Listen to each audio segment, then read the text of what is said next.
Hi, I'm Adeline Fetz, founder of Playtime All the Time CBBC Utopia.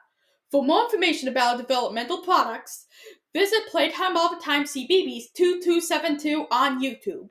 Enjoy the show.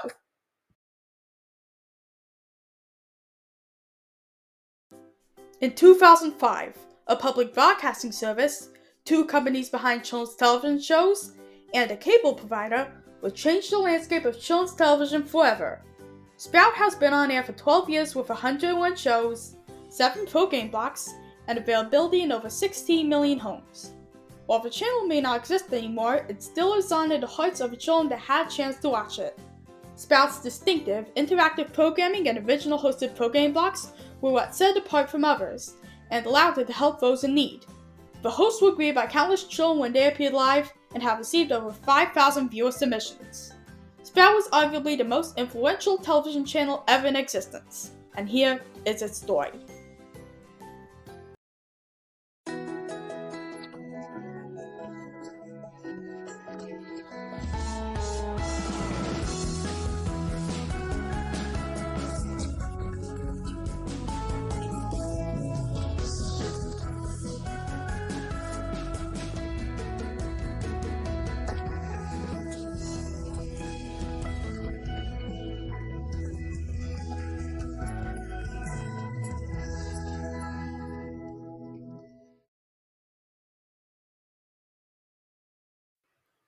It was the summer of 2004. In 1999, PBS launched a 24-hour channel of its educational programs entitled PBS Kids. The shows on PBS Kids entertained children and taught them a little, but the channel proved unsuccessful. As a result, PBS, which had been offering children's programs since the debut of Mr. Rogers' Neighborhood in 1968, along with Comcast, a telecommunications conglomerate and America's largest cable provider, Hit Entertainment, the best distributor of Barney and Friends, Thomas and Friends, Bob the Builder, and more, and Sesame Workshop, formerly the Children's Television Workshop, or CTW, a non-profit educational organization best known as the company behind Sesame Street and other shows for PBS, to launch the first dedicated preschool digital channel. The channel would also have its own on-demand service on Comcast digital cable, and shows from PBS, Sesame Workshop, and Hit would all air on the then fledgling new channel. So all four companies had something to offer. The channel was first announced in July 2004. Less than a year later, in spring 2005, Comcast announced the new channel's name, PBS Kids Sprout, with a logo designed by Atlanta company Primal Screen. PBS Kids Sprout will launch on Comcast On Demand first, on April 5th, 2005, as this was a good way to get the word out and get the brand out.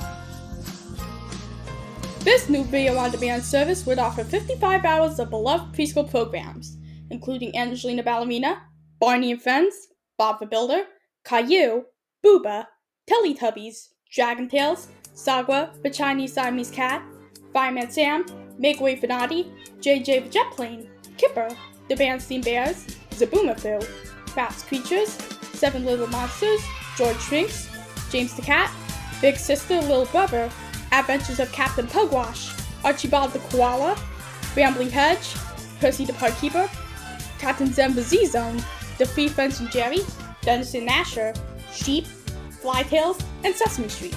The latter program, a staple of PBS since its debut on November 10, 1969, did not make it to the PBS Kids channel when it launched on September 6, 1999, instead having been set to air on Noggin, a TV channel co-founded by Nickelodeon's Sesame Workshop. But seasons 30, 31, and 32 will be available on PBS Kids Sprout Demand. 25% of the programs on PBS Kids Sprout Demand was refreshed bi-weekly, and there were also 10 hours of programming in Spanish, including the Mexican version of Sesame Street, Plaza Sesamo. 45 PBS stations participate in the PBS Kids Sprout Local Marketing Affiliation Program, which provides them with a local cross-promotional and marketing role in expanding the reach of shows through PBS Kids Sprout. PBS Kids Sprout Demand would quickly gain more than 100 million orders, and was available on different cable providers, including Cablevision, Verizon Fios, DirecTV, Cox Communications, Mediacom, Optimum, RCN, Insight, AT&T UVerse, Shaw Communications, Blue Ridge Communications, and Time Warner Cable. Shortly after the launch of PBS Kids Sprout Demand, a launch party was held at the Yerba Buena Gardens in San Francisco, California.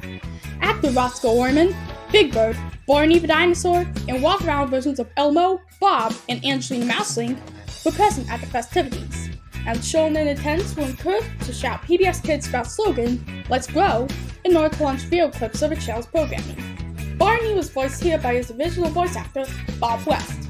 As his then current voice actor, Dean Wendt, was unavailable that day.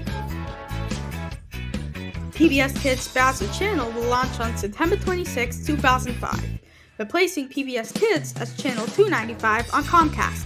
Nearly every program for the video on demand service would appear on the linear channel, which had schedules containing certain programs for each part of the day. Mornings would have upbeat shows designed to get children ready for the day. Afternoons would have shows with learning themes such as identifying shapes or saying the alphabet. And finally, evenings would feature shows designed to get children ready to go to sleep. PBS Kids Sprouts unlike any other network at the time, as it was interactive. The channel had its own website, sproutletsgrow.com, which had games, TV schedules, and information for adults, including frequently asked questions. The website was designed by New York company Funny Garbage.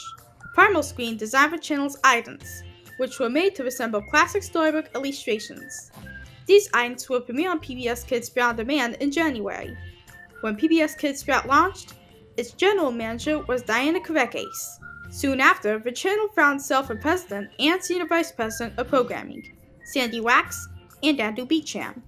Wax had founded Wax and Strategy and worked at Discovery and Disney Channel, where she helped launch the Playhouse Disney block, while Beecham created the continuity links for the British version of Playhouse Disney, which featured presenters Dave Benson Phillips and Alex Lavelle, and a handful of puppet characters introducing shows, singing songs, making crafts, reading birthday cards, and occasionally getting visits from popular characters.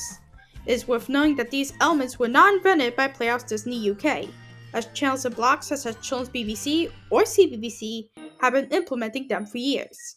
In creating programming for PBS Kids Sprout, Beecham wanted something in the vein of British children's programming, so he was able to develop a short series and a program block for the new channel.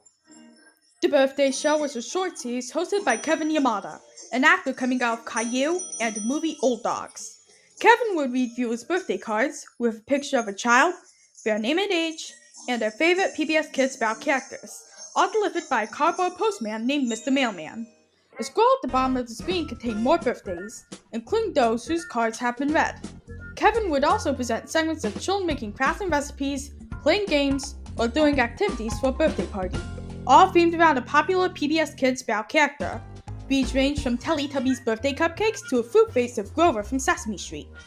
Oh, it's a party! Happy birthday to you! Happy birthday to you! After the birthday party segments, Elmo, Barney, JJ, Noddy, and Caillou would sing a song wishing a happy birthday to all the viewers, referred to as Sproutlets, in the audience. The music video would also feature clips from other PBS Kids Sprout shows, such as Teletubbies. Every child who mailed in a card would receive a Sprout flower pot. The Good Night Show was a program block that ran from 6 p.m. to 9 p.m., with 2 repeats throughout the night accommodating families in different time zones. The show was hosted by actress Melanie Martinez as Melanie the babysitter. Melanie was artistic and upbeat, and would teach sign language, Spanish, and stretches, make crafts, play games, tell goodnight tales, stories involving stick puppets, with a butler-esque human hand named Helping Hand. Let's see. Is there a helping hand anywhere? There's my helping hand. Show Sproutlets drawings, and look up at stars and constellations through her Sproutoscope. At the end of each show, Melanie would say goodnight to her goldfish Hush by signing and reciting a poem with help from the Sproutlet viewers. Hush, hush, little fish. We're here to make a wish. We close our eyes and then we start to make a wish with all our heart. Hush would also introduce shows by blowing bubbles. After the shows, Melanie would comment on them and tell the viewers what show was up next and what they were going to do beforehand. PBS Kids Sprout would air split-screen credits after each show, with a male announcer, Tony James from Disney Channel's Out of the Box, telling the viewers what shows were coming up next and later on. Each show on PBS Kids Sprout would air in segments shorter than a half hour without being elongated due to children's attention spans. Like other TV channels, PBS Kids Sprout would have commercial breaks with promos advertising the channel shows, TV schedules, and the SproutLetsGrow.com website. While other children's channels would have ads for sugary cereals and toys, PBS Kids Sprout would air commercials for the companies that sponsored it, like Huggies. When PBS Kids Sprout launched, another launch party was held, this time at the Hamilton Gardens at the Kimmel Center in Philadelphia, Pennsylvania. The birthday show and the Goodnight Show were filmed nearby at the Hillfield Studio in Paulsboro, New Jersey.